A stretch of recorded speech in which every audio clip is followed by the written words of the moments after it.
kemudian ada konsep perkembangan dewasa awal. Dewasa awal merupakan masa pilihan dari masa remaja menuju masa dewasa.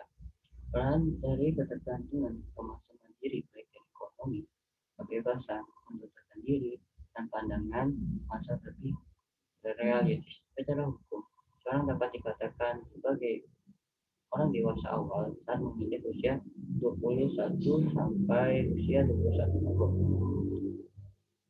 di mana banyak individu masih mengeksplorasi jalur karir yang ingin mereka ambil, ingin menjadi individu yang seperti apa, dan gaya hidup seperti apa, yang kehidupan inginkan, hidup menajam, hidup bersama, atau menikah.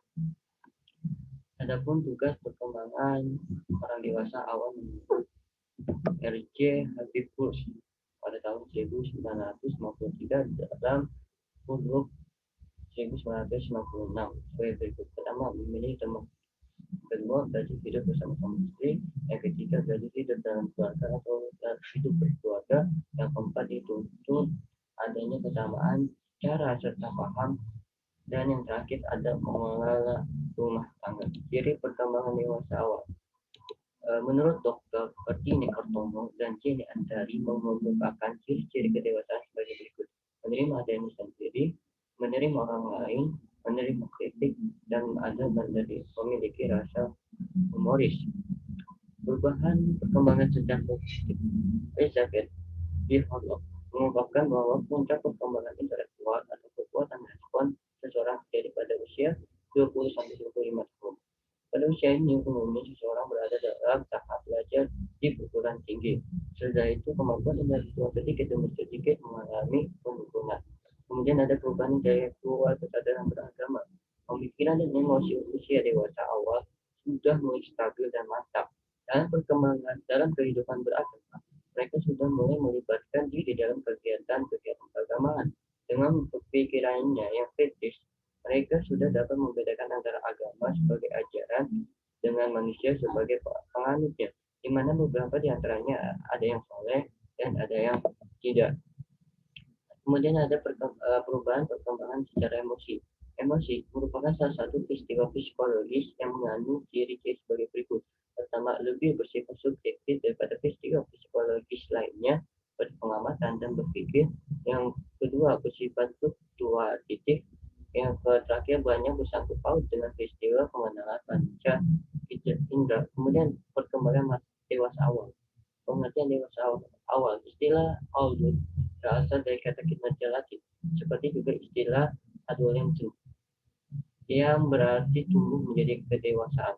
Dan tetapi kata adult berasal dari bentuk lampau. Kata kerja adult yang berarti telah tumbuh menjadi kekuatan dan ukuran yang sempurna atau telah menjadi dewasa. Jadi, orang dewasa adalah individu yang telah menyelesaikan pertumbuhannya dan siap menerima kedudukan dalam masyarakat bersama dengan orang dewasa lainnya. Berdasarkan pendapat para tokoh, dapat disimpulkan bahwa dewasa awal merupakan masa dewasa individu sebagai siap berperan dan bertanggung jawab serta menerima kedudukan di dalam masyarakat. Masa untuk bekerja, terlibat dalam hubungan sosial masyarakat, dan menjalin hubungan lawan jenis. Kemudian ada kemampuan faktor perkembangan dari masa dewasa awal. Yang pertama, kekuatan fisik. Kekuatan fisik yang prima dapat mengatasi atau memecahkan persoalan yang timbul pada masa orang dewasa. Untuk memelihara kekuatan fisik yang prima, perlu dijaga kesehatan. Kemudian ada kemampuan motorik. Orang dewasa yang mempunyai kemampuan motorik yang baik cenderung akan dapat menyelesaikan dengan pekerjaan yang menuntut kemampuan fisik. Kemudian ada motivasi untuk berkembang memiliki peranan yang strategis dalam perkembangan dewasa. Kemudian ada perkembangan lansia. Perkembangan lansia, pengertian lansia. Lansia atau lanjut usia adalah seorang yang telah memasuki tahapan akhir dari fase kehidupan. Kelompok yang dikategorikan lansia ini akan mengalami suatu proses yang disebut lagi proses atau proses panuaan. Manual adalah suatu proses yang terjadi dalam kehidupan manusia. Panuaan adalah tanda bahwa seseorang telah melalui ketiga tahapan kehidupan, yaitu anak, dewasa, dan tua. Ada penggolongan lansia menurut Debkes dibagi menjadi 3 kelompok, yakni ada kelompok yang pertama kelompok lansia dini, yaitu pada usia 55 sampai 64 tahun, merupakan kelompok baru memasuki lansia. Kemudian ada kelompok lansia sekitaran 65 tahun sampai ke atas. Kemudian ada kelompok lansia resiko tinggi, yaitu lansia yang berumur lebih dari 70 tahun. Perubahan yang terjadi pada lansia. Yang pertama, perubahan fisik seperti sistem indera, sistem intergumen, sistem muskuloskeletal, dan sistem kardiovaskuler. Kemudian dari perubahan kognitif, yaitu seperti memori, daya ingat atau ingatan, EQ, intelligence, quotient, kemudian ada kemampuan belajar atau learning, kemudian ada kemampuan pemahaman, kemudian ada pemecahan masalah, dan ada pengambilan keputusan. Perubahan mental pada faktor manual. Faktor-faktor yang mempengaruhi perubahan mental pertama perubahan fisik khususnya organ perasa, kemudian ada kesehatan umum, yang ketiga tingkat pendidikan, yang kelima keturunan. Perkembangan pada masa lanjut. Aspek intelektual, penurunan kemampuan intelektual pada lansia adalah sesuatu yang tidak bisa dihindarkan. Hal ini disebabkan oleh faktor seperti penyakit, kecemasan, ataupun depresi. Kemudian ada aspek emosional, adanya perasaan tidak enak yang harus dihadapi oleh para lanjut usia, seperti merasa tersisih, merasa tidak dibutuhkan lagi, penyakit yang tak kunjung sembuh, ataupun kematian pasangan akan menimbulkan rasa tidak percaya diri, depresi, ketakutan, sehingga lanjut usia sulit menyelesaikan suatu masalah dan melakukan penyesuaian diri. Kemudian ada konsep manula.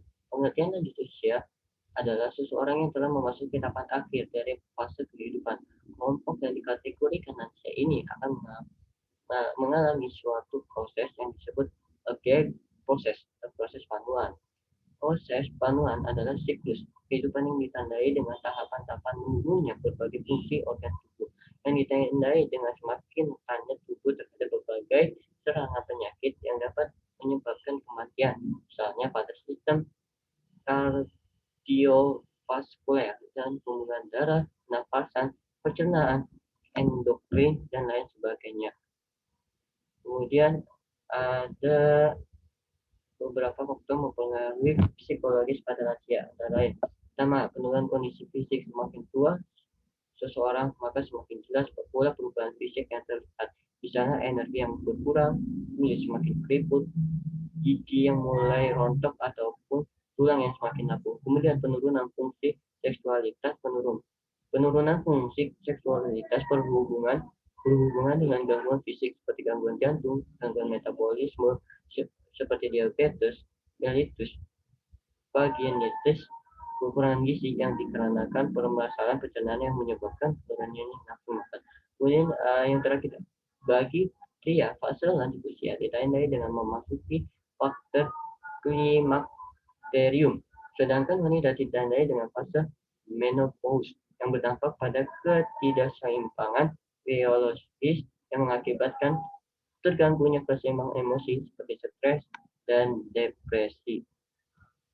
Seperti itulah penjelasan saya mengenai perkembangan psikologi perkembangan, baik dimulai dari pertumbuhan di perkembangan, kemudian pada masa prenatal, kemudian para tokoh dan teori-teori dalam perkembangan dalam psikologi perkembangan, kemudian perkembangan dan pertumbuhan pada masa prasekolah, kemudian ada perkembangan dan pertumbuhan pada masa sekolah, lanjut usia atau lansia, manula, remaja, dan dewasa. Baik, ya inilah yang saya sampaikan. Mohon maaf bila ada kekurangan. Dimohon dibukakan pintu yang sebesar-besarnya. Bila kisah bilil haq, astagfirullah, Assalamualaikum warahmatullahi wabarakatuh.